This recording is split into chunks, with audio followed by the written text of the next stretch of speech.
இப்போது எல்லாம் பைபிள் எடுத்துக்கொள்ளுங்க, வேதத்தை எடுத்துக்கொள்ளுங்க. இந்த நாளில் ஒரு முக்கியமான காரியத்தை குறித்து நம்ம தியானிக்க போகிறோம். எல்லாம் ரெடி ஆகிட்டிங்களா? பைபிள் எடுத்துட்டிங்களா? குட்டி பிள்ளைகள், உங்களுக்கான நேரம் வந்து விட்டது. வேதத்தை நம்ம திறந்து வாசித்து தியானிக்க போகிறோம். சரியா? வேத புஸ்தகத்தை எபேசியருக்கு நிருபம் 6ஆம் அதிகாரத்திற்கு திருப்பிக் கொள்ளுங்கள். எபேசியர் 6ஆம் அதிகாரத்துக்கு திருப்பிக் கொள்ளுங்கள் எல்லாரும் பைபிளை. அது 269வது பக்கம் புதிய ஏற்பாட்டில். அதாவது மகிழ்ச்சியான குடும்பம் என்று சொல்லும்போது குடும்பத்தில் இருக்கிற உறவுகள், முதலாவது கணவன் மனைவி, இதான் ரொம்ப முக்கியம். அவங்க 2 பேருக்கு தான் பெரிய பொறுப்பு. அதற்கு அடுத்தது மாமியார் மருமகள். ஏன்னா இந்த பிரச்சனை நிறைய குடும்பத்தில் உண்டாகிறது. அதையெல்லாம் ஆண்டவர் மாற்றி ஒரு குடும்பத்தில் மகிழ்ச்சியை, ஒரு மாமியார் மருமகளுக்குள்ள அன்பு ஐக்கியத்தை இயேசு உண்டாக்குகிறார் என்ற பல சாட்சிகளை நீங்கள் பார்த்தீங்க. நேரில் உங்களுக்கு சாட்சியாக சொன்னாங்க. ஆண்டவர் மாற்றத்தை உண்டாக்கி நிறைய பேர் அதனால் சத்தியத்தை அறிந்து மனமாற்றம் அடைந்திருக்கிறதை பார்க்க முடிகிறது. ஒரு சகோதரர் வந்து சொன்னார், இந்த ஜெபிக்கலாம் நிகழ்ச்சிக்காக ஆண்டவருக்கு ஸ்தோத்திரம், இந்த சத்தியெல்லாம் எங்களுக்கு இதுவரைக்கும் தெரியாமலே இருந்தது. ஏன் குடும்பத்தில் பிரச்சனை போராட்டம்னு நினைத்தோம். ஒவ்வொரு வசனத்துக்கு நீங்கள் விளக்க சொன்னபோது எங்கள் குடும்பத்துக்குள்ள ஒரு நல்ல ஐக்கியம் வந்திருக்குது, அன்பு வந்திருக்குது, இப்போ மகிழ்ச்சியான குடும்பமாய் மாறி இருக்கிறது என்று மகிழ்ச்சியோடு அவர் சொன்னார். அப்போ சத்தியத்தை அறியாததுனால தான் நிறைய குடும்பங்கள் பாதிக்கப்பட்டு இருக்கிறது. வேத வசனத்தின் சத்தியத்தை அறிந்து கொண்டால் மகிழ்ச்சியான குடும்பமாய் மாறிவிடும். இப்போ அடுத்த குடும்பத்தில் முக்கியமானவர்கள் பெற்றோரும் பிள்ளைகளும், பேரண்ட்ஸ் அண்ட் சில்ட்ரன். எல்லா குடும்பத்திலையுமே ஒருவேளை சிலருக்கு வந்து இன்னும் குழந்தைகள் இல்லாமல் இருக்கலாம், சீக்கிரம் ஆண்டவர் தந்துடுவார். உங்களுக்கு குழந்தைகள் வரும், உங்கள் வீட்டில் வரும், ஆண்டவர் சந்ததியை பெருக பண்ணுவார். அப்போ இந்த பெற்றோரும் பிள்ளைகளும் இந்த ஐக்கியம் ரொம்ப அவசியம். அது சின்ன குட்டி பிள்ளைகளாக இருக்கலாம், வாலிப பிள்ளைகளாக இருக்கலாம், சிலருக்கு கல்யாணமான பிள்ளைகள் பெற்றோர் சேர்ந்து வாழ்வாங்க. அவங்க வரைக்கும் வேத வசனத்தை அறிந்து கொள்ளணும். இந்த பெற்றோர் பிள்ளைகளுக்குள்ளே சமீப நாட்களில் அதுவும் இந்த செல்ஃபோன் வந்த பிறகு நீண்ட இடைவெளி வந்து விட்டார். என்ன சொல்லிடுறாங்க டக்குன்னு, நீங்களாம் முந்தின தலைமுறை. பிள்ளைகள் பெற்றோர்கிட்ட சொல்கிறாங்க, நீங்கள் வந்து முந்தின தலைமுறை, இப்போ உள்ள தலைமுறை எங்களுடைய காரியம்லாம் வேறு, உங்களுக்கு விளங்காது அப்படின்னு வாயை அடைச்சிடுறாங்க பிள்ளைகள். நீங்கள் அப்படி பேசுகிறீங்களா குட்டி பிள்ளைகள்? உங்களுக்கு ஒன்றும் தெரியாதுமா, உனக்கு என்ன தெரியும், அப்பா பார்த்து உங்களுக்கு என்ன தெரியும், நாங்கள்லாம் இந்த தலைமுறை அப்படின்னு பேரண்ட்ஸ்கிட்ட பேசுகிறீங்களா? வாலிபர்கள் பேசுகிறாங்க, குட்டி பிள்ளைகள் பேசுகிறதில்ல. கொஞ்சம் வாலிப வயசு வந்துட்டால் கொஞ்சம் பேச ஆரம்பிச்சிடுறீங்க. அப்போ சில குடும்பத்தில் இந்த பெற்றோர் பிள்ளைகளுடைய இடைவெளி காணப்படுகிறது. அந்த காரணம் புரிந்து கொள்ளுதல் இல்லை. என்ன புரிந்து கொள்வது? உலகத்தை பார்க்குறாங்க. செல்ஃபோன் வந்துட்டு அவங்க வீட்டில் எப்படி, இவங்க வீட்டில் எப்படி, அப்பா அம்மா ஒன்றுமே கேட்க மாட்டாங்க, இஷ்டப்படி விட்டுருக்குறாங்க. எங்கள் வீட்டில் மட்டும் அப்பா அம்மா கேட்குறாங்க, கண்டிப்பாக இருக்கிறாங்க அப்படின்னு சொல்லி நிறைய பிள்ளைகளுடைய மனதில் கேள்வி. பல குடும்பத்தில் அப்பா அம்மா கண்டுக்க மாட்டாங்க. தகப்பனார் ஒரு பக்கம் கிளப்புக்கு போவார், தாயார் ஒரு பக்கம் கிளப்புக்கு போவாங்க. பிள்ளைகளை இஷ்டப்படி இருந்துக்க காசை கொடுத்துருவாங்க, அவங்க இஷ்டப்படி சுத்தம். இந்த கலாச்சாரம் சென்னையிலே பரவி கொண்டு இருக்கிறது. அது பல வருஷமாக பரவி கொண்டு இருக்கிறது பார்க்குறோம். ஆனால் அது கிராமப்புற வரைக்கும் இன்றைக்கி தாக்கத்தை உண்டாக்கி விட்டது குடும்பங்களில். அதுவும் டீனேஜ் பருவம் வரும்போது அந்த பிள்ளைகளுடைய மனதில் அந்த சிந்தை உண்டாகிறது. அதுக்கு இந்த செல்ஃபோன், அதில் வரக்கூடிய செய்திகள் தப்பானதெல்லாம் சொல்லி அது கரெக்ட் மாதிரி பிள்ளைகளுக்கு தெரியுது. அது சரி கிடையாது. சரியான செய்தி என்னது? பைபிள் வசனம். இதில் தான் ஆண்டு சொல்கிறார், நீங்கள் சந்தோஷமாக மனமகிழ்ச்சி ஆசீர்வாதமாக இருக்கணுமானா இந்த சத்தியத்துக்கு செவி கொடுக்கணும். இதுதான் நமக்கு ஃபைனல் அத்தாரிட்டி. இது தேவனுடைய வார்த்தை. சிலர் கிறிஸ்தவங்க இருக்கிறாங்க, இதெல்லாம் எப்போவோ ஓல்டுங்க, 2000 வருஷத்துக்கு முன்னால் எழுதப்பட்ட புஸ்தகம், இப்போ இந்த தலைமுறையில் புது புது பிரச்சனை அப்படின்னு சில கிறிஸ்தவங்களே இதை வந்து அப்படி நினைக்கிறாங்க. எத்தனை தலைமுறைகள் ஆனாலும், எத்தனை ஆண்டுகள் ஆனாலும் இந்த வசனம் மாறாது. என்றால் இதை எழுதி கொடுத்த தேவன் எல்லா காலத்துக்கும் உரிய ஆண்டவர். அவர் வந்து கடந்த காலத்துக்கும் ஆண்டவர், நிகழ்காலத்துக்கும் ஆண்டவர், வருங்காலத்துக்கும் ஆண்டவர், காலங்களை கைக்குள்ளே வைத்திருக்கிற தேவன். எத்தனை காலங்கள் ஆனாலும் அவருடைய வார்த்தை மாறாது. அவருடைய ஆலோசனை தான் சரியானது. இன்றைக்கி இந்த இப்போ உள்ள காலம் வேறு மாதிரி சொல்லி தான் நிறைய பிள்ளைகளுடைய லைஃப்பை இன்றைக்கி பாதிக்கப்பட்டு அழிந்து கொண்டு வருகிறதை பார்க்கிறோம்.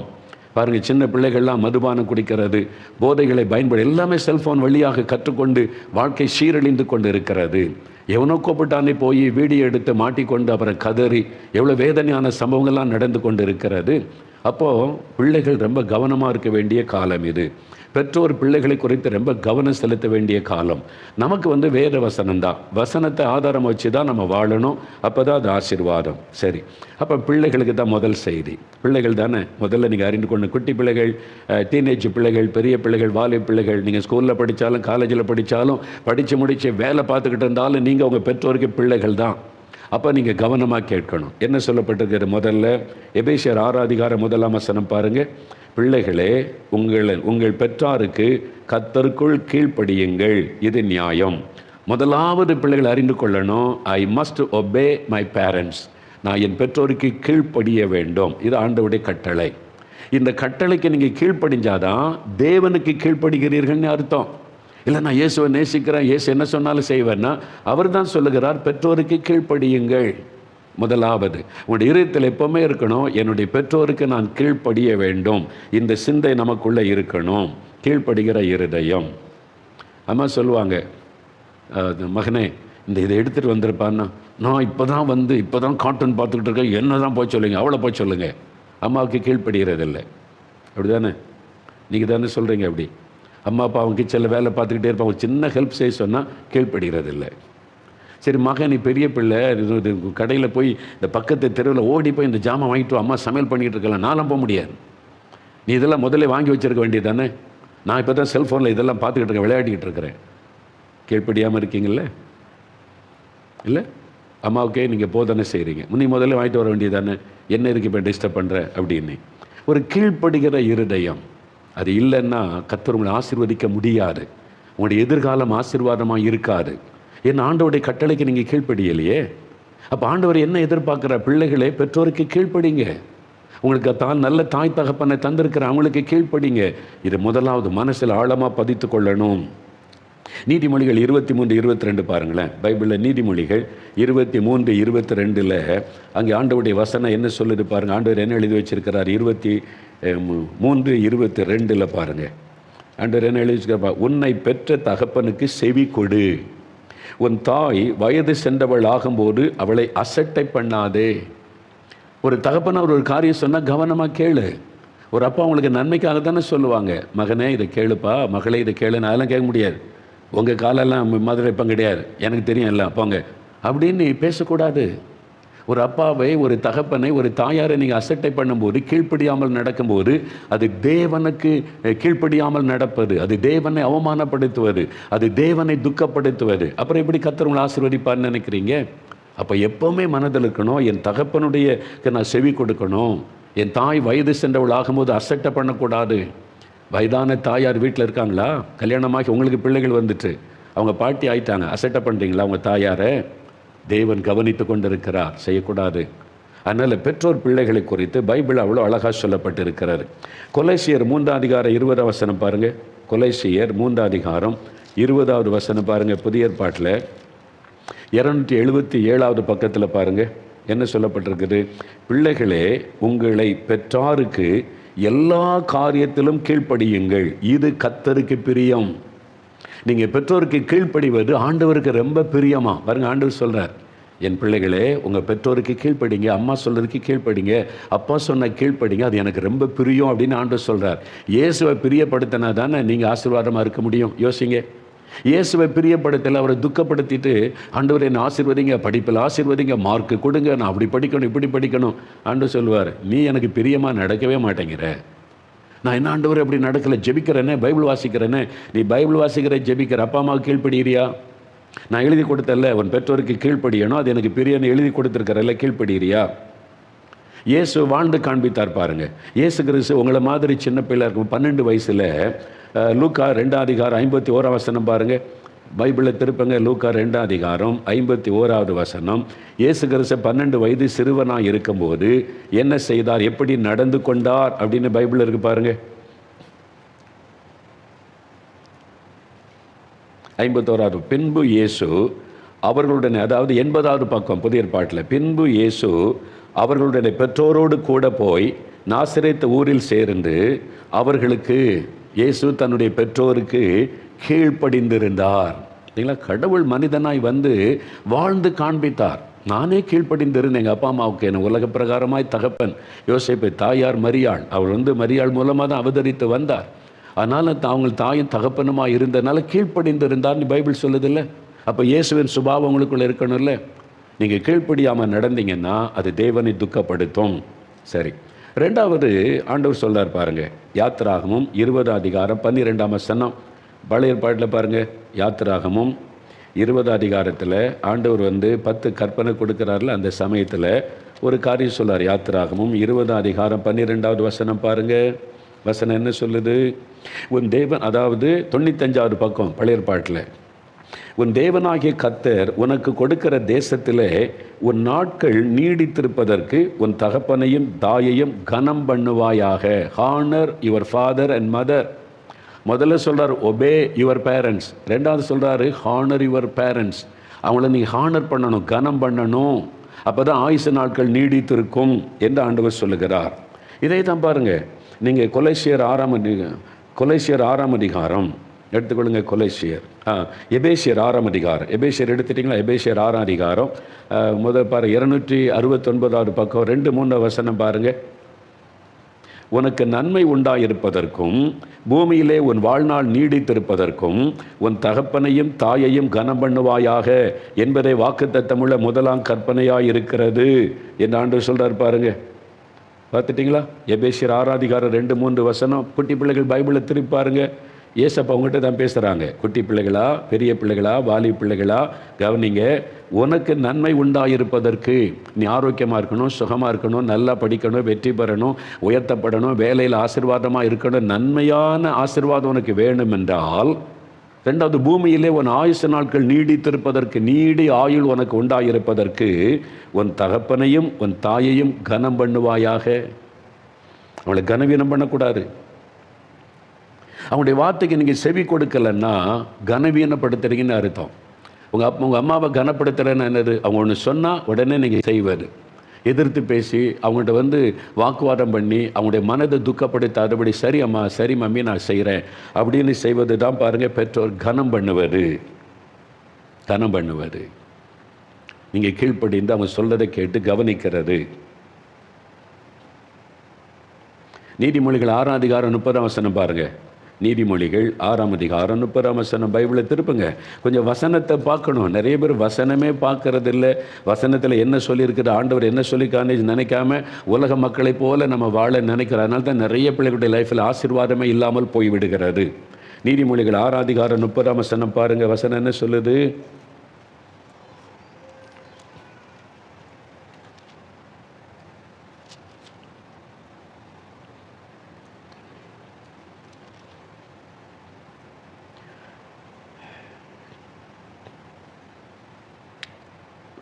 அவர் மிஸ்டேக் பண்ணிட்டேன், வசனத்தை சரியாக எடுக்கலை.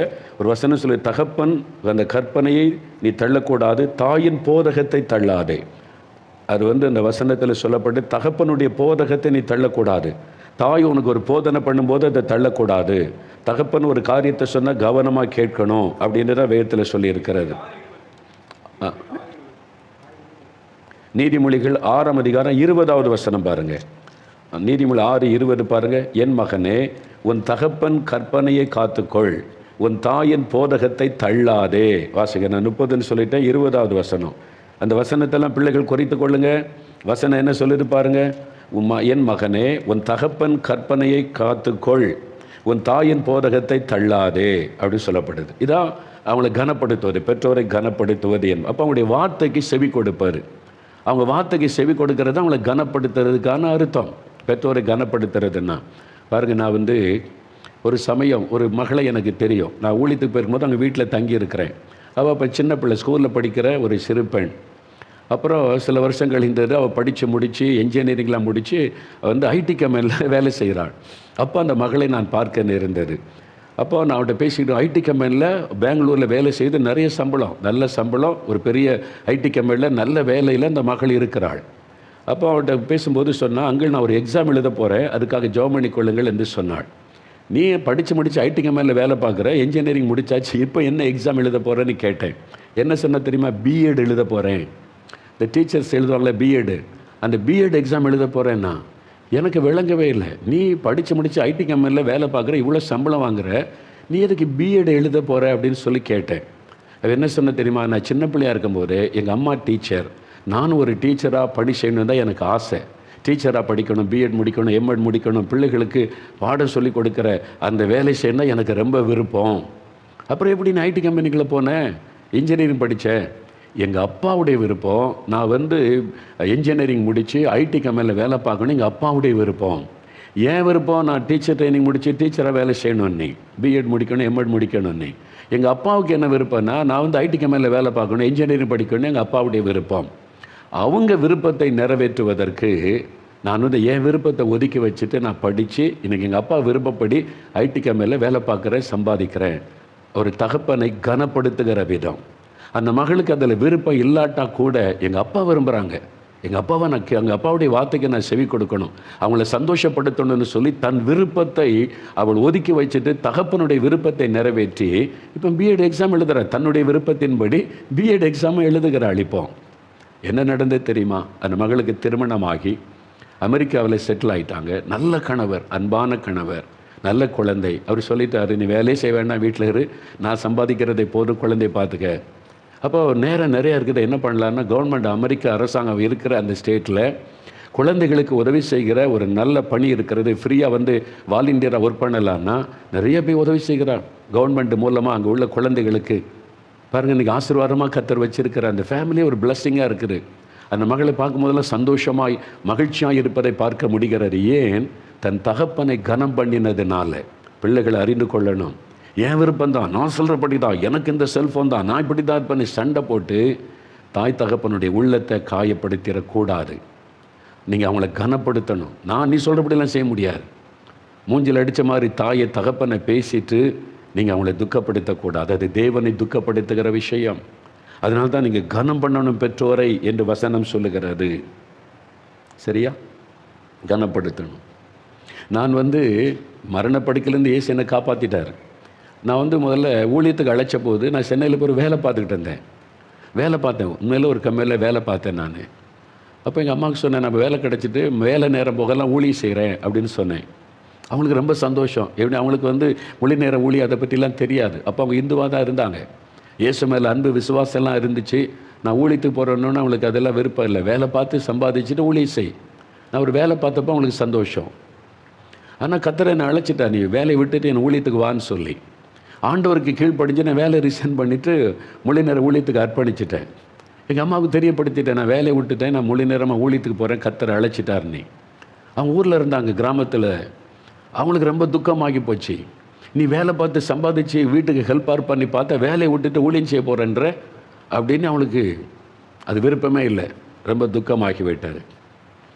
அப்போ அவங்களுக்கு விருப்பம் இல்லை. அவங்க வந்து கஷ்டப்படான்னு தெரிஞ்ச உடனே நீ வேலை பாரு, வேலை பார்த்துக்கிட்டு ஏதாவது ஊழியம் செய். நான் உடனே சரி அப்படின்னு சொல்லி அங்கேருந்து லெட்டர் எழுதினேன். நீங்கள் விரும்புகிறதுனால நான் விட்ட வேலை எனக்கு திரும்ப கிடைக்காது. நான் வேலைக்கு ட்ரை பண்ணுறேன், ஒரு வேலை பார்க்குறேன், நான் வேலை பார்த்துக்கிட்டே ஊழியம் செய்கிறேன். நீங்கள் என்றைக்கு என்னை ஊழியத்துக்கு போன்னு சொல்கிறீங்களோ அன்றைக்கி நான் போகிறேன்னு சொல்லி. ஏன்னா அவங்க தாயினுடைய வார்த்தையை கனப்படுத்தணும்ல. நான் ஊழியம் தான் செய்வேன், நீங்கள் தேவையில்லைன்னு ஒதுக்கிட்டு போயிடலாம். ஆனால் அவங்க ஆண்டவர் அறியணும்ல. நான் சொன்னேன், இல்லை நீங்கள் சொல்கிற மாதிரி நான் வேலை தேடுறேன், அதுக்கப்புறம் நீங்களாக ஒரு நாள் என்னை ஊழியத்துக்கு போகணுன்னு சொல்லுவீங்க, அன்றைக்கி நான் ஊழியத்துக்கு போகிறேன்னு சொல்லி ஆண்டவர்கிட்ட போனேன். ஆண்டவரே, நான் ஊழியத்துக்கு வர ரெடி, நீங்கள் கூப்பிட்டீங்க நான் வர்றேன்.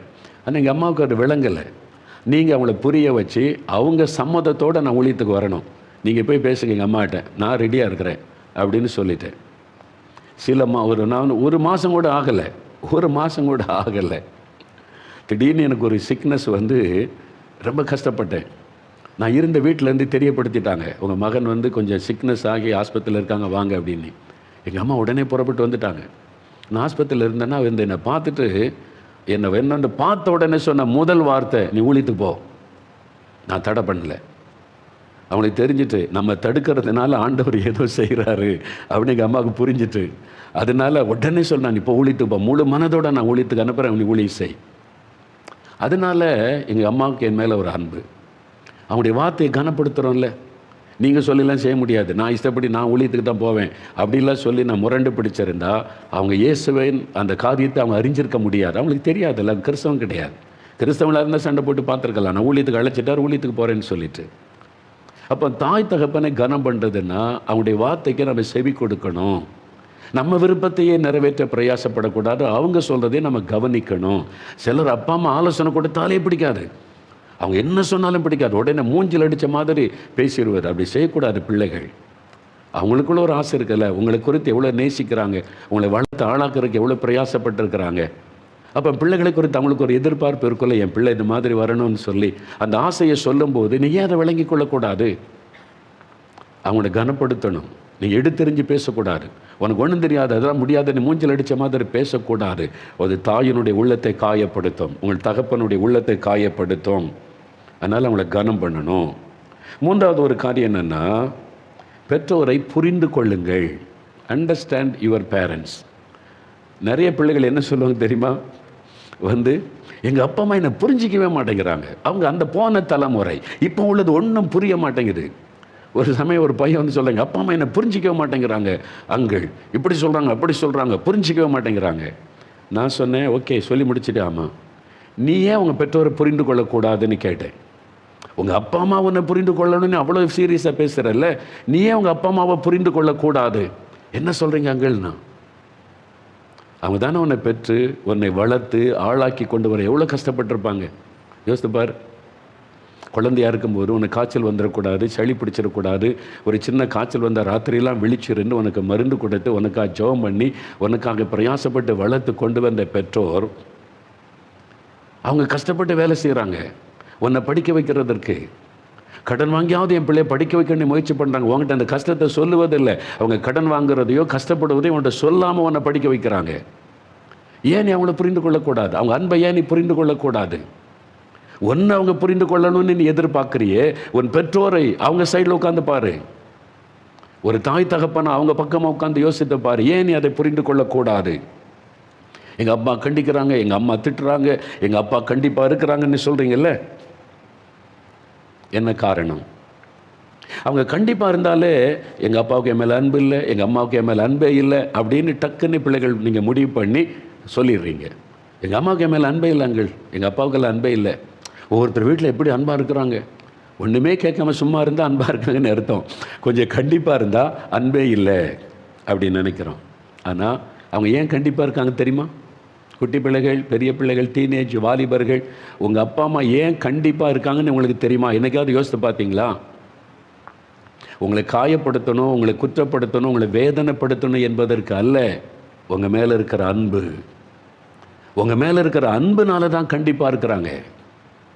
நீங்கள் அதை தவறாக புரிந்து கொண்டு அப்பா அம்மாவுக்கு அன்பே இல்லைன்னு நீங்கள் டிசைட் பண்ணுறீங்க.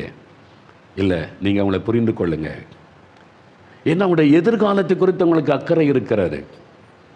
ஒரு தாயினுடைய அன்புக்கு தகப்பன் அன்புக்கு என்ன வித்தியாசம் தெரியுமா? நிறைய எங்கள் அம்மா என்னை ரொம்ப நேசிப்பாங்க, எங்கள் அப்பா தான் எனக்கு பல்ல கடிச்சிட்டு சிலர் பேசுவாங்க. இந்த தாயினுடைய அன்புக்கு தகப்பன் அன்புக்கு என்ன வித்தியாசம் சொல்லட்டுமா உங்களுக்கு? தாயினுடைய அன்பு, இப்போ என் பிள்ளை நல்லா இருக்கட்டும், அவ்வளோதான். எதுக்கு அவனை கஷ்டப்படுத்துறீங்க? எதுக்கு அவளை துக்கப்படுத்துறீங்க? பிள்ளையை நீங்கள் எப்போவுமே திட்டிக்கிட்டே இருக்கீங்க, இருக்கட்டும், பரவாயில்ல, படிக்காட்டாலும் பரவாயில்ல, அவன் சாப்பிடாம கோவிச்சிட்டு போகிறான், சாப்பாடு கொடுத்து என் பிள்ளை இப்போ சந்தோஷமாக இருக்கணும். இது தாயினுடைய அன்பு. ஆனால் தகப்பனுடைய அன்பு எப்படி தெரியுமா? இன்னும் 5 வருஷம் கழித்து என் பிள்ளை உயர்ந்த நிலைமைக்கு வரணும், இன்னும் 7 வருஷம் கழித்து என் பிள்ளை உயர்ந்த நிலைமையில் இருக்கணும். இப்போ நான் கண்டிக்காட்டா அந்த உயர்ந்த நிலைமைக்கு அவன் வரமாட்டான், கெட்டு போயிடுவான், நண்பர்களோடு சேர்ந்து வாழ்க்கை பாழாய் போயிருமே. உங்களுடைய எதிர்காலத்தை குறித்த அன்பு அக்கறை தகப்பனுக்கு உண்டு. அதுதான் தகப்பனுடைய நோக்கமாக இருக்குது. இப்போ இருக்கிறதில்ல, இப்போ இருக்கிற தாய்க்கு, நீ சாப்பிடாம படுத்துட்ட தாய்க்கு மனசை கேட்க தூங்க மாட்டாங்க. அப்போ அப்படி தான் பேசுவாங்க, நீ வா சாப்பிட்றன்னு ரகசியமாவது சாப்பாடு ஊட்டி விட்டுருவாங்க. அந்த தகப்பனார் கண்டிப்பாகவே இருப்பார். ஏன் தெரியுமா? இப்போ உன்னை சரிப்படுத்தினாதான் உன் எதிர்காலம் நல்லா இருக்கும். ஏன்னா இப்போ உனக்கு கண்டிக்கலைன்னா உனக்கு தப்பு தெரியாது. நிறைய வாலிப பிள்ளைகள் இந்த மாதிரி கண்டிப்புக்கெல்லாம் இடம் கொடுக்காம இஷ்டப்படி போய் தான் செல்ஃபோனில் மாட்டிக்கிட்டு கதறுதுங்க. அண்ணா என்னை விட்டுருங்க, என்னை காப்பாற்றுங்க. எப்படி? பெற்றோருடைய வார்த்தைக்கு கேட்காம கண்டுபிடி போய் தான் இந்த சிக்கலில் மாட்டுகிறது. இதெல்லாம் பெற்றோருக்கு தெரியும். பிள்ளை போய் அப்படி சிக்கிக்கொள்ளக்கூடாது, என் மகன் போய் தப்பான ஒரு கேங்ஸ்டர்ஸோடு சேர்ந்துடக்கூடாது, இந்த தப்பான நண்பர்களோடு சேர்ந்து என் பிள்ளை கெட்டு போயிடக்கூடாதுன்ற ஒரு பயம். அது மாத்திரம் உங்கள் மேலே இருக்கிற அக்கறையினால தான் அவங்க கண்டிப்பாக இருக்கிறாங்க. இவங்க கூட சுத்தாத, அவங்க கூட போகாத, அவன் பணக்காரன், அவன் அரசியல்வாதி, உன்னை கொண்டு போய் மாட்டி விட்டுருவான் அப்படின்னு சொல்லி கோபப்பட காரணம் என்ன? உங்கள் மேலே இருக்கிற அன்பு. முதல்ல உங்களுடைய பெற்றோரை புரிந்து கொள்ளுங்க, அவங்களுடைய அன்பை புரிந்து கொள்ளுங்க. உண்மையான தகப்பனாக இருந்தால் கண்டிப்பாக தான் இருப்பாங்க. உண்மையாக அவங்க மேலே அன்பு இருந்தால். அதுக்காக எல்லாத்துக்கிட்டையும் கண்டிப்பாக இருக்குன்னு அவசியம் இல்லை. சில தப்பு நடக்கும்போது கண்டிப்பாக இருக்கணும். எல்லா நேரமும் நசுன்னு திட்டிக்கிட்டே பார்க்கும்போதெல்லாம் விரட்டிக்கிட்டே சில தகப்பன்மார் இருப்பாங்க. அப்படி இருக்கக்கூடாது. தயவுசெய்து பேரண்ட்ஸும் புரிந்து கொண்டு அவங்களை கோபப்படுத்தக்கூடாது. பார்க்கும்போதெல்லாம் மகனை திட்டுறது, நீ உருப்பட மாட்டேன், நீ அப்படி போயிடுவேன், இப்படி போயிடுவேன், இந்த மாதிரி தகப்பனாக நீங்கள் இருக்கக்கூடாது. தப்பு செய்தால் கண்டிக்கணும், அன்பாக கண்டிக்கணும். அதுக்கு ஒரு முறை இருக்கிறது, கண்டிக்கணும். நிறைய தகப்பன்மார் தெரியுமா உங்களுக்கு? நேரில் உங்களை கோவப்படுவாங்க, கண்டிப்பாங்க. ஆனால் தனியாக உட்காந்து என் பிள்ளையை நான் கோவப்பட்டுட்டேன்னு வேதனைப்படுவாங்க. தெரியுமா?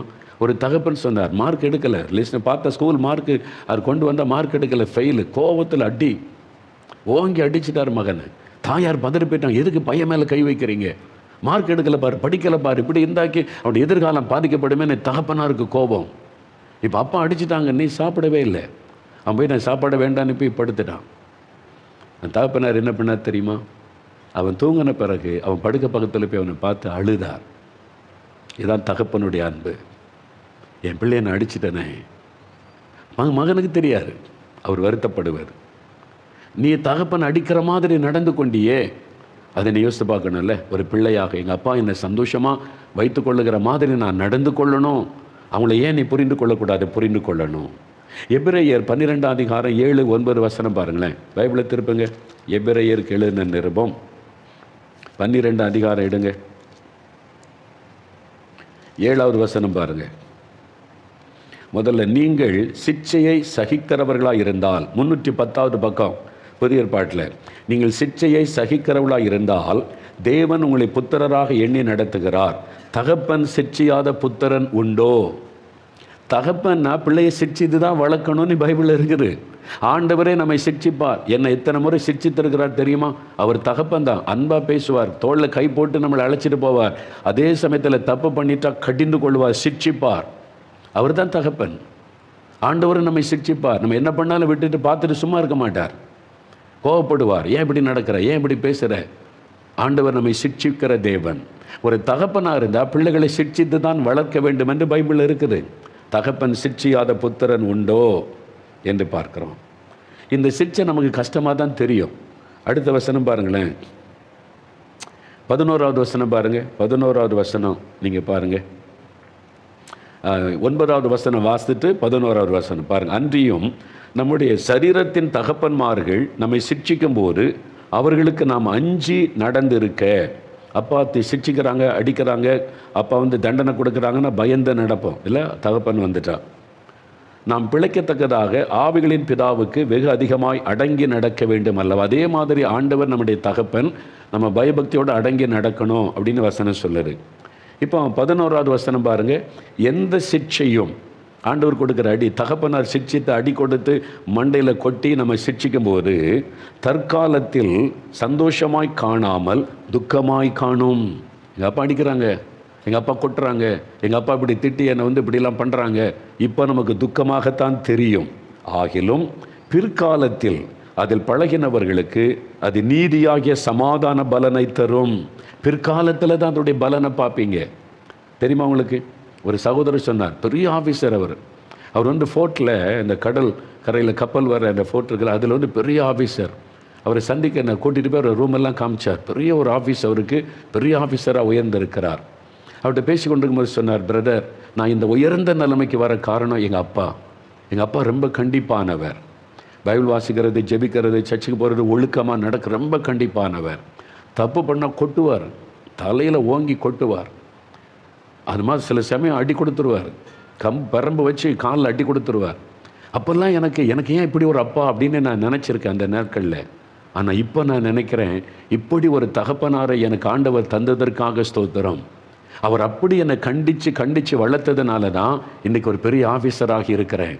இல்லாட்டா நான் கெட்டு போயிருப்பேன் என் ஃப்ரெண்ட்ஸோடு சேர்ந்து. பார்த்தீங்களா? பிற்காலத்தில் என் பிள்ளை எப்படி இருக்கணுன்ற சிந்தை தான் தகப்பனுக்கு இருக்கும். அதனால தான் கண்டிப்பாங்க. இல்லைப்பா அப்படி நான் செய்யாத, அது வேண்டாம், கூட போகாத, எதுக்கு இப்படி வீணாக சுற்றுற, வீட்டுக்கு ஏன் லேட்டாக வர்ற, நீ இந்த வயசில் லேட்டாக வரக்கூடாது, வீட்டுக்கு நேரத்துக்கு வந்துடணும். ஏன் சொல்கிறாங்க? பொல்லாத உலகம், பொல்லாத காலம், எங்கே எந்த ஆபத்து இருக்குது தெரியாது, எங்கே என்ன கண்ணி இருக்குது தெரியாது. என் பிள்ளை எதில் சிக்கிக்கொள்ளக்கூடாதேன்ற ஒரு பாரம் உங்கள் மேலே இருக்கிற அன்புனால தான் தகப்பன் சிக்ஷிக்கிறாங்க, கண்டிப்பாக நடக்கிறாங்க. அதை நீங்கள் முதலாவது புரிந்து கொள்ளணும். புரிஞ்சுதா? ஒரு சமயம் ஒரு தம்பி நான் சென்னையில் பார்த்தேன். கிறிஸ்தவன், சர்ச்சுக்கு வர மாட்டான், ஜெபத்துக்கு வர மாட்டான், இஷ்டப்படி அலைவான். அப்படி போவான். இந்த ஒரு வேலை பார்த்து செட்டில் ஆகவும் ஒன்றுமே இல்லை. ஒரு நாள், நீ ஏன்டா அப்படி இருக்க அப்படின்னு கேட்ட சொன்னான். அங்கே அவன் சொன்னான் என்கிட்ட இப்போ பேசும்போது, அங்கே நான் கெட்டு போனதற்கு காரணமே எங்கள் அம்மா தான்றான். நான் சொன்னேன், என்னடா அப்படி பேசுகிற, ஒரு அம்மா ஒரு மகன் கெட்டு போன்னு நினைப்பாங்களா, நீ என்ன அப்படி சொல்கிற அப்படின்னு கேட்டான். சொன்னேன், எங்கள் அப்பா ரொம்ப கண்டிப்பானவங்க, நாங்கள் டைமுக்கு வீட்டுக்குள்ளே வந்துடணும், ஞாயிற்றுக்கிழமான சர்ச்சுக்கு போகணும், ஊழியக்காரி அவ்வளோதான், கண்டபடி வெளியே சுற்றக்கூடாது, போகக்கூடாது, ராத்திரி இத்தனை மணிக்குள்ளே வந்துடும், ரொம்ப ஸ்ட்ரிக்டாக இருப்பாங்க. அதனால் கொஞ்சம் சரியாக நடக்கணும்னு அடி கொடுத்துருவாங்க. அப்போ எங்கள் அம்மா முடிச்சு இவனுக்கு சாப்பாடு கொடுக்காத, இன்றைக்கி ஒழுங்காக சொன்னபடி கேட்க மாட்டேங்கிறான், இஷ்டப்படி சுற்றிட்டு வர்றான், ஒழுங்காக படிக்கிறது மேலே சாப்பாடு கொடுக்காதேன்னிடுவாங்க. எங்கள் அம்மா மெதுவாக என்னை பின்பக்கமாக வர சொல்லி சாப்பாடு போட்டு எங்கள் அப்பாவுக்கு தெரியாமல் ஊட்டி விட்ருவாங்க. அப்புறம் ஞாயிற்றுக்கிழமை சர்ச்சுக்கு போனால் அப்புறம் இப்படி தான், இந்த சினிமா தேட்டருக்கு போகிறதுலாம் எங்கள் வீட்டில் கிடையாது. நான் போகணுமேனா எங்கள் அம்மா கூப்பிட்டு ரகசியமாக பின்னால் கூப்பிட்டு கையில் காசு கொடுத்து ஜெபம் பண்ணி நெத்தியில் சிலுவை போட்டு அனுப்புவாங்களாம். அவன் சொல்கிறான் என்கிட்ட, எங்கள் அம்மா எனக்கு சிலுவை போட்டு சினிமா தேட்டருக்கு அனுப்புவாங்க, காசு கொடுத்து உங்கள் அப்பா அப்படி தான் போய் பார்த்துட்டு வாடா அப்படின்னு அனுப்புவாங்க. நான் கெட்டு போனதுக்கு காரணமே எங்கள் அம்மா தான். அவன் சொன்ன வாய்மொழி. எங்கள் அம்மா மாத்திரம் எங்கள் அப்பா கண்டித்த போது கொஞ்சம் விட்டு கொடுத்துருந்தா நான் சரியாக இருப்பேன். இப்போ தான் அவனுக்கு தெரியுது.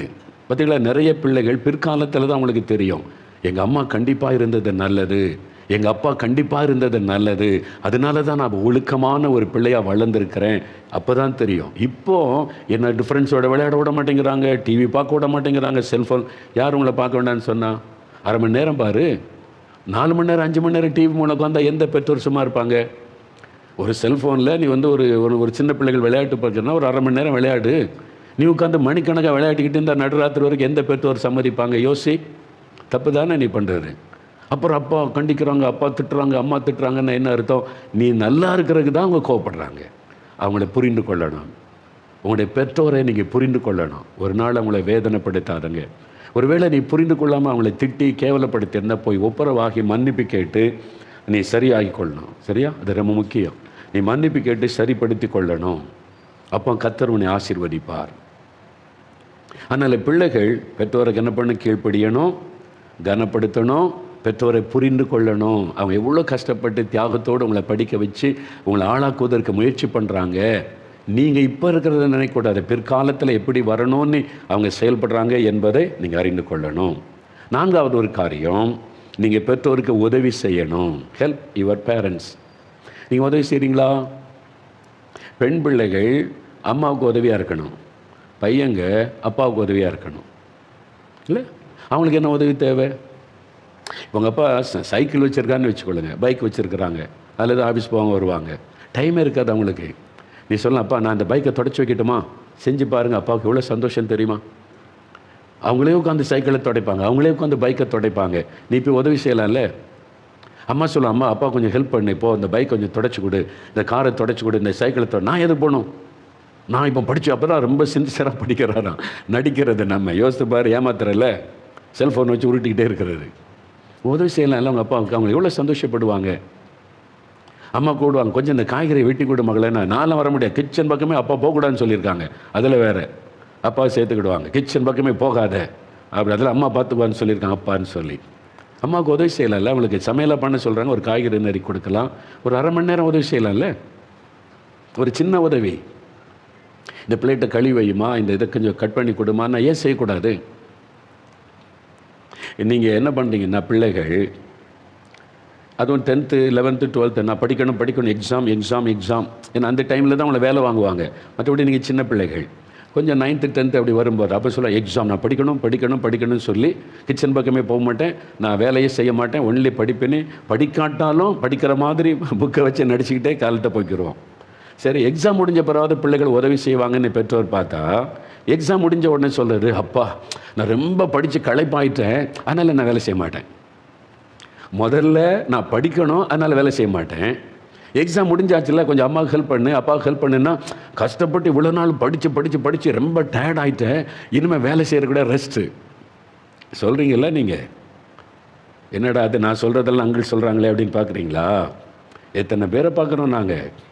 அப்போ நீங்களும் அப்படி தானே அங்கிள் அப்படின்னு கேட்டிங்கன்னா, எங்கள் அம்மா ரொம்ப கண்டிப்பு, ரொம்ப ஸ்ட்ரிக்டாக தான் எங்களை, நாங்கள் 4 பேர் 2 தம்பி ஸ்ட்ரிக்டாக தான் வளர்த்தாங்க.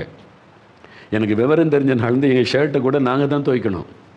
எங்கள் அம்மா அப்படி தான் பழங்க, சோப்பு கொடுப்பாங்க, துவை, எங்கே அழுக்கிற காலரில் அழுக்கிறவங்க சோப்பு போடு, அதை கசக்கு, க்ளீனாக வாஷ் பண்ணு, காய போடு, ஸ்கூலுக்கு போயிட்டு வந்த உடனே காய போட்ட ட்ரெஸ் எடுத்துகிட்டு வா, இப்படி மடிக்கணும், பட்டனை வச்சு இப்படி மடித்து பீரர் கொண்டு வை. அவங்க செய்ய மாட்டாங்க, செய்ய வைப்பாங்க. எங்கள் அம்மா அப்படி தான் பழக்கினாங்க. காய்கறி கடையில் போய் நான் தான் காய்கறி வாங்கிட்டு வரணும். சென்னையில் இருக்கும்போது நான் தான் காய்கறி வாங்கிட்டு வருவேன். நீ வாங்கிட்டு வந்தால் நான் செஞ்சு தரேன். சில நேரம் பார்த்தீங்கன்னா சில வடை சுடணும் அப்படின்னாக்கி மாவாட்டி கொடுங்க, நான் செஞ்சு தரேன்பாங்க. நாங்கள் உட்காந்து மாவாட்டி கொடுப்போம். உதவி செய்யணும்ல ஒரு தாய்க்கு. நீ செய்ய, நான் உனக்கு செஞ்சு தர்றேன். எல்லா நாளும் இல்லாட்டாலும் சில சமயம் அப்படி சொல்லுவாங்க, பழக்கினாங்க. அதனால நான் ஊழியத்துக்கு வந்த பிறகு என் ட்ரெஸ்ஸை நானே துவைச்சிக்கிடுவேன், நானே மடித்து வச்சுக்கிடுவேன். அப்படின்றது எனக்கு ரொம்ப ஈஸியாக இருந்தது என் லைஃபு. நிறையா பேருக்கு பழக்கம் இல்லாதனால ஊழியக்காரங்களுக்கு துவைக்க தெரியாது, மடிக்க தெரியாது. அப்படி கஷ்டப்படுற ஊழியரே நான் பார்த்துருக்குறேன். ஏன்னா அவங்களுக்கு பழக்கம் இல்லை. எங்களுக்கு எங்கள் அம்மா சின்ன வயசில் ட்ரைனிங் கொடுத்தாங்க, பழகணும், நீங்களும் உதவி செய்யணும், உங்கள் அம்மாவுக்கு உதவி செய்யுங்க. எங்கள் வீட்டில் நாங்கள் 4 பேர், ரெண்டு பெண் பிள்ளைகள் கிடையாது. எங்களுக்கு வேலை, வீட்டை பெருக்கிற ஒரு ஆள் வேலை, துடைக்கிற ஒரு ஆள் வேலை. எங்கள் அம்மா ஸ்ட்ரிக்டாக வேலை வாங்கிறோம், இதை தொட அதை தொட பெருக்கு செய்யணும். கேட்டாங்க ஸ்கூலில் படிக்கும்போது கூட வேலை செய்யணும். சோம்பேறிகளாக உட்காந்துட்டு சோஃபாவில் உட்காந்து டிவிக்கு முன்னாலே உட்காந்துட்டு சாப்பிட்டுக்கிட்டு கொறிச்சிக்கிட்டு விளையாடிக்கிட்டு கொஞ்சம் கண்டித்து அம்மா சரியில்லை அப்பா சரியில்லைன்னு பேசிக்கிட்டு இதெல்லாம் பேசக்கூடாது. ஓகே, நீங்கள் நல்ல பிள்ளைகளாக, இயேசுவின் பிள்ளைகளாக இருக்கணும். அப்போ நீங்கள் பெற்றோருக்கு நீங்கள் உதவி செய்யணும். நீங்கள் திருமணமான பிறகும், இப்போ சின்ன பிள்ளைகள் ஓகே, சின்ன பிள்ளைகள், வாலி பிள்ளைகள், காலேஜில் படிக்கிறோம்.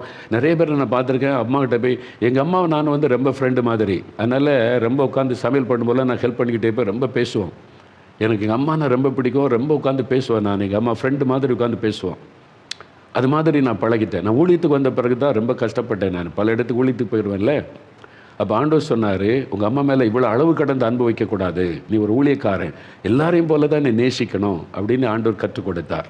அதுக்கப்புறம் கொஞ்சம் மட்டுப்படுத்தி கொண்டேன். இல்லைன்னா ரொம்ப அன்பு. நான் ஊழியத்துக்கு போயிட்டு வந்தோட முதல்ல எங்கள் அம்மாட்ட தான் பேசுவேன், எல்லாத்தையும் சொல்லுவேன். ஊழியத்தில் என்ன நடந்துச்சு, என்ன மாதிரிலாம் கர்த்தர் செய்தார் என்பதெல்லாம் சொல்லி. அந்த மாதிரி தான் நான் இருந்தேன். அப்போ அந்த மாதிரி ஒரு பாசம். சிலர் பார்த்துருக்கேன், பேரங்க அம்மாவுக்கு துணையாக காய்கறி வெட்டி கொடுப்பாங்க. சில பொம்பளை பிள்ளைகள் கூட சில பையங்க செய்வாங்க. அது நல்லது. உங்கள் அம்மாவுக்கு எவ்வளோ சந்தோஷம் இருக்குது, என் பிள்ளை என் கூட ஹெல்ப், அவங்களால முடியும், அவங்க செஞ்சுருவாங்க. ஆனால் நீ பேசுகிற சின்ன உதவி உங்கள் பிள்ளைகளை குறித்து அவங்களுக்கு அவ்வளோ பெரிய சந்தோஷத்தை கொடுக்கும். நீங்கள் பாருங்கள், அவங்க எவ்வளோ சந்தோஷப்படுவாங்க தெரியுமா, பெருமைப்படுவாங்க, என் பிள்ளை எனக்கு உதவி செய்யுது. அது எவ்வளோ பெரிய, உங்கள் அம்மாவை நீங்கள் சந்தோஷப்படுத்தி பாருங்கள், உங்கள் அப்பாவை சந்தோஷப்படுத்தி பாருங்கள், அதில் எவ்வளோ பெரிய ஆசீர்வாதம் இருக்குன்னு உங்களுக்கு தெரியும். அவங்க பெருமையாக சொல்லுவாங்க, என் பைக்கை என் பிள்ளை தொடச்சி வச்சுருவான் பாருங்கள், எவ்வளோ நீட்டாக இருக்குது. சொல்கிறதுல அந்த தகப்பனுக்கு அவ்வளோ பெரிய சந்தோஷம் இருக்கும் தெரியுமா அவங்களுக்கு. அவரால் செய்ய முடியும், அவரால் செய்ய முடியாது. அவங்களை சின்ன வயசுலேருந்து வளர்த்து கொண்டு வந்தாங்க, அவரை தொடச்சிருப்பாங்க. ஆனால் நீங்கள் செய்கிற உதவி அவங்களுக்கு அவ்வளோ சந்தோஷத்தை கொடுக்கும். ஒரு அம்மாவுக்கு சந்தோஷம், தகப்பனுக்கு சந்தோஷம், அது மாதிரி அவங்கள சந்தோஷமாக வச்சுருங்க, அது உங்களுக்கு ஆசீர்வாதம். வயசாகி போச்சு, அப்புறம் கல்யாணம் ஆகிட்டு எனக்கு மனைவி பிள்ளைகள் வந்துட்டாங்க, அதுக்கப்புறம் அப்பா அம்மா, உங்களுடைய தாய் வயது சென்றவள் ஆகும்போது அசட்டை பண்ணாதங்க. உங்களுக்கு பிள்ளைகள் வந்திருந்தாலும் உங்களுடைய தாய் வயது சென்றவர்கள் ஆகும்போது தான் நீங்கள் ரொம்ப கவனமாக அவங்களை நேசித்து கவனிக்கணும். உங்கள் மனைவி வந்திருந்தாலும் பிள்ளைகள் வந்திருந்தாலும் உங்களுடைய தாய்க்கு நீங்கள் பிள்ளை, அதனால் உங்களுடைய தாயை மறந்துடக்கூடாது. ஒரு வசனம் பாருங்கள், 1 தீமோத்தேயு 5:4 பிள்ளைகள் தயவு செய்து இந்த வசனத்தை நல்லா கவனிங்க. 1 தீமோத்தேயு 5:4 பாருங்கள், பைபிளை திருப்புங்க. அதாவது 288வது பக்கம் எடுத்துட்டிங்களா, அங்கே மத்தியில் பாருங்கள், பாதிக்கு அப்புறம் பாருங்கள், பெற்றோர் செய்த நன்மைகளுக்கு பதில் நன்மைகளை செய்ய கற்றுக்கொள்ள கடவர்கள். பிள்ளைகளுக்கு ஆலோசனை பார்த்தீங்களா, தன் சொந்த குடும்பத்தை தேவ பக்தியாய் விசாரித்து பெற்றோர் செய்த நன்மைக்கு பதில் நன்மை செய்ய கற்றுக்கொள்ள கடவர்கள். பிள்ளைகளுக்கு சொல்ல, பெற்றோர் உங்களுக்கு செய்த நன்மைக்கு நீங்கள் பதில் நன்மை செய்யணும். அவங்க வயதான காலத்தில் இருக்கும்போது நீங்கள் அவங்களுக்கு நன்மை செய்யணும். உங்களை கஷ்டப்பட்டு உங்களை உடுத்தி உங்களுக்கு உணவு கொடுத்து படிக்க வச்சு ஆளாக்குனாங்களே, அதுக்கு நன்றி உள்ளவர்களாக நீங்கள் இருக்கணும். மனைவி வந்துட்டான்றதுக்காக தாயை தகப்பனை அசட்டை பண்ணுவது பாவம், அறிந்து கொள்ளுங்க. பதில் நன்மை நீங்கள் செய்யணும்னு பைபிள் சொல்லுது. பிள்ளைகள் பெற்றோருக்கு பதில் நன்மை செய்யுங்க, கற்றுக்கொள்ளுங்க. இதெல்லாம் அவங்க காலத்தில் உங்களுக்கு எவ்வளோ உதவி செய்தாங்க, உங்களை தூக்கி சுமந்தாங்களே. இப்போ வயசாகி போச்சு, பலவீனப்பட்டாங்க, படுக்கையில் ஆகிட்டாங்க, கம்பு ஊன்றி நடக்கிறாங்க. இப்போ நீங்கள் அவங்களுக்கு ஆறுதலாக இருக்கணும், அவங்கள சந்தோஷமாக வச்சுருக்கணும். உங்களுடைய மனைவிகிட்ட சொல்லணும், எங்கள் அப்பா அம்மா என்னை கஷ்டப்பட்டு வளர்த்தாங்க, நான் நன்றி உள்ளவங்களாக இருக்கணும்னு சொல்லி மனைவி மாற அதுக்கு தடையாக இருக்காதங்க. உன் கணவர் அவங்க பெற்றோரை கவனிக்க நீங்கள் தடையாக இருக்காதங்க. அதுதான் உங்களுக்கு ஆசீர்வாதம். இல்லாட்டா மனுஷன் எதை விதைக்கிறான்னு அதை அறுப்பான். உங்களுக்கு பின்னால் அதே காரியம் உங்களுக்கு நடந்து விடும். உங்கள் அம்மாவை சந்தோஷமாக வச்சுக்கொள்ளுங்க, அப்பாவை சந்தோஷமாக வச்சுக்கொள்ளுன்னு சொல்லுங்கள். எங்கள் ஊழியத்துக்கு வந்துட்டோம். எங்கள் வீட்டில் அண்ணன் தம்பி 4 பேர், எங்கள் அப்பா அம்மா எங்கள் தம்பி கூட தான் இருந்தாங்க. எங்கள் அப்பா அம்மாவுக்கு செய்கிற நன்மைக்கு ஒரு நாள் என் மனைவி தடை சொன்னதே கிடையாது. என்னை விட அதிகமாக உதவி செய்வா என் பெற்றோருக்கு, அவங்க நல்லா கவனிச்சு கொள்ளணும் அப்படின்னு சொல்லி. நீங்கள் தடை சொல்லாதுங்க, அவங்க அப்பா அம்மாவை சந்தோஷமாக வைக்க, அதுதான் உங்களுக்கு ஆசீர்வாதம். பதில் நன்மை செய்யணும். பெற்றோர் செய்த நன்மைக்கு பிள்ளைகள் பதில் நன்மை செய்யணும்னு பைபிள் சொல்லுது. இந்த வசனம் நிறைய பேருக்கு தெரிவது இல்லை. பார்த்தீங்களா? இயேசு கிறிஸ்து சிலுவையில் தொங்கி மரித்து கொண்டிருக்கிற சமயம், அவர் தான் அவங்களுக்கு மூத்த மகன். அதுக்கு பிறகு மரியாளுக்கு பிள்ளைகள் இருந்தார்கள் என்று பைபிள் சொல்லுது. இயேசுவின் சகோதர சகோதரிகள் இருந்தாங்க, இயேசுக்கு கூட பிறந்தவங்க. பைபிள் சொல்லுது. அவங்கெல்லாம் இருந்த போதும் கூட இயேசு பொறுப்பெடுத்து சிலுவையில் அவர் மரிக்கும் போது தன் தாயை தன்னுடைய பிரியமான சீஷன் கையில் ஒப்பு கொடுக்கிறார். பாருங்க, எங்கள் அம்மாவை பார்த்துக்க, நீ அவங்க உனக்கு தாய், நீ தான் மகனாக இருந்து பார்த்துக்கொள்ளணும்னு ஆண்டவர் ஒப்பு கொடுத்ததை பைபிளில் பார்க்குறோம். அவங்க வயதான காலத்தில் பெற்றோரை துக்கப்படுத்தாருங்க, சந்தோஷமாக வச்சுருங்க. ஒருவேளை உங்கள் மனைவி அவங்க அப்பா அம்மாவுக்கு ஒரே மகளாக இருந்தால் தடை சொல்லாருங்க. அந்த மனைவி உங்கள் அப்பா அம்மாவுக்கு உதவி செய்யட்டும், அதுக்கு நீங்கள் தடை செய்யாதங்க. அந்த மகளை வளர்த்து ஆளாக்க எவ்வளோ கஷ்டப்பட்டுருப்பாங்க. அவங்களுக்கு நன்மை செய், உங்கள் அப்பா அம்மாவை கவனிச்சிக்க, நான் என்ன உதவி செய்கிறேன்னு சொல்லுங்கள், அதுதான் உங்களுக்கு ஆசீர்வாதம். இதுதான் நம்ம பைபிள் கற்றுக் கொடுக்கிறாரு. அப்போ பெற்றோர் பிள்ளைகள் உறவு என்பது ஒரு பெரிய ஆசீர்வாதம் இல்லை? சந்தோஷமாக ஒரு குடும்பமாக பெற்றோர் பிள்ளைகளாக உட்காந்து பேசுகிறது சந்தோஷமாக, எவ்வளோ பெரிய சந்தோஷம் இல்லை? அப்போ இதெல்லாம் மனசில் பிள்ளைகள், நீங்கள் குட்டி பிள்ளைகளாக இருக்கலாம், டீனேஜ் பிள்ளைகளாக இருக்கலாம், வாலிப பிள்ளைகளாக இருக்கலாம், திருமணமான பிள்ளைகளாக இருக்கலாம், உங்கள் பெற்றோருக்கு நீங்கள் பிள்ளைகள் தான். அப்போ எல்லாருக்குமே இது பொருந்தும் வேத வசனம். முதல்ல நீங்கள் திருமணமான பிறகு உங்களுடைய சில காரியத்தில் மாற்றம் வரும். சின்ன பிள்ளைகளாக இருக்கும்போது அப்பா அம்மா சொல்லுக்கு கீழ்ப்படியணும். ஆனால் பெரிய ஆளான பிறகு அவங்களை கனப்படுத்தணும். கனப்படுத்துவதில் எல்லாருக்குமே அதில் பொறுப்பு இருக்கிறாரு. நீங்கள் கல்யாணம் பண்ணி உங்களுக்கு பிள்ளைகள் இருந்தாலும் தாய் தப்பனை கனம் பண்ண நீங்கள் மறந்துடக்கூடாது. அவங்களுடைய வார்த்தைகளை அசட்டை பண்ணி எல்லாருக்கும் மத்தியில் நீங்கள் அவங்கள அவமானப்படுத்திடக்கூடாது, அவங்கள துக்கப்படுத்திடக்கூடாது. அவங்கள கனப்படுத்துங்க, அவங்கள புரிந்து கொள்ளுங்க, அவங்களுக்கு உதவி செய்யுங்க, கடைசி வரை அவங்கள நல்லா சந்தோஷமாக வைத்துருங்க. அது உங்களுக்கு ஆசீர்வாதம். எனக்கு ஒரு பெரிய சந்தோஷம், என்னுடைய தாய் தகப்பனை அவங்க கடைசி வரைக்கும் சந்தோஷமாக வைக்க தேவன் எனக்கு வாய்ப்பு கொடுத்தார். அதுக்காக ஸ்தோத்திரம். அவங்கள சந்தோஷமாக வைக்க உதவி செய்ய என் மனைவி ஒரு நாளும் தடையாக இருந்ததில்லை. இப்படி ஒரு மனைவியை தந்ததற்கு நான் ஆண்டவரை துதிக்கிறேன். என்னுடைய தகப்பனார் வயசான காலத்தில் கூட உங்களுக்கு என்ன வேணாலும் என்கிட்ட வாங்கப்பா, நான் உங்களுக்கு செய்கிறேன். ஏன்னா அவங்க கை செலவுக்கெல்லாம் நான் தாராளமாக கொடுத்து உங்களுக்கு என்ன வேணும் நான் செய்கிறேன். நீ வேறு யார்கிட்ட எங்களுக்கு மற்ற அண்ணன் இருக்கிறான் தம்பி இருக்கிறான் அவங்கள்ட்ட கேட்க அப்படி நான் சொன்னதே கிடையாது. நான் உதவி செய்கிறேன், உங்களுக்கு என்ன வேணும், கர்த்தர்களை ஆசீர்வதிக்கிறார், நான் உங்களுக்கு என்ன வேணுமோ நான் செய்கிறேன். நீங்கள் கஷ்டப்படக்கூடாது. கடைசி வரைக்கும் உங்களை சந்தோஷமாக வைக்க கர்த்தர் கிருபை கொடுத்தார். அதனால் ஒரு சந்தோஷம் இருக்குது. உங்களுக்கு இருக்குதா? யோசித்து பாருங்கள். உங்களுடைய பெற்றோரை எப்படி வச்சுருக்கிறீங்க? உங்களுடைய தாய் தகப்பனை எந்த இடத்துல வச்சுருக்கிறீங்க? குட்டி பிள்ளைகள், உங்களுக்கு அப்பா அம்மா ஆண்டவர் கொடுத்த பெரிய ஆசீர்வாதம். ஆண்டவரை துதிக்கணும், எனக்கு நல்ல அப்பா அம்மாவை தந்திருக்கிறீங்க, ஸ்தோத்திரம், துதிக்கணும். எங்கள் அப்பா அம்மாவுக்கு நான் கீழ்ப்படியணும், அவங்கள கனம் பண்ணணும், அவங்கள கோவப்படக்கூடாது, அவங்கள எதிர்த்து பேசக்கூடாது, அவங்கள அவமானப்படுத்திடக்கூடாது, நான் சந்தோஷமாக வச்சுருக்கணும், நான் அவங்கள புரிந்து கொள்ளணும், அவங்களுக்கு நான் உதவியாக இருக்கணும்னு ஜெபிக்கணும். சரியாக ஜெபிக்கலாமா? ஒரு நிமிஷம் குட்டி பிள்ளைகள் அப்படியே உங்களுடைய இருதயத்தில் கை வைங்க. பிள்ளைகள், வாலிப பிள்ளைகள், பெரிய பிள்ளைகள் கூட இருதயத்தில் கை வைங்க. அப்படியே ஒரு நிமிஷம் ஜெபம் பண்ணுங்க. இயேசுவே, ஆண்டவரே, எனக்கு தந்த நல்ல பெற்றோருக்காய் ஸ்தோத்திரம்னு சொல்லுங்கள். நல்ல பெற்றோருக்காய் ஸ்தோத்திரம், எங்கள் அம்மாவுக்காக ஸ்தோத்திரம், எங்கள் அப்பாவுக்காக உமக்கு ஸ்தோத்திரம், நல்ல தாய் தகப்பனை எனக்கு தந்ததற்காய் ஸ்தோத்திரம். நான் அவர்களை நேசிக்கணும், அவர்களுக்கு கீழ்ப்படியணும், அவங்களை கனம் பண்ணணும், அவங்களை துக்கப்படுத்தக்கூடாது, அவங்களுக்கு உதவியாக இருக்கணும், அவங்களை கடைசுவரை நான் பராமரித்து சந்தோஷமாக வைத்திருக்கணும். அதுக்கு என்னை ஒப்பு கொடுக்கிற ஆண்டவரே, அப்படிப்பட்ட பைபிளில் சொல்லப்பட்ட நல்ல பிள்ளைகளாக இருக்க, இயேசுவின் பிள்ளைகளாக இருக்க என்னை ஒப்பு கொடுக்கிறேன். இயேசு கிறிஸ்துவின் நாமத்தில் ஜெபிக்கிறோம் பிதாவே. ஆமேன், ஆமேன். என் ஆத்துமாவே கர்த்தரை சோஸ்திரி, என் முழு உள்ளமே அவருடைய பரிசுத்தமுள்ள நாமத்தை சோஸ்திரி.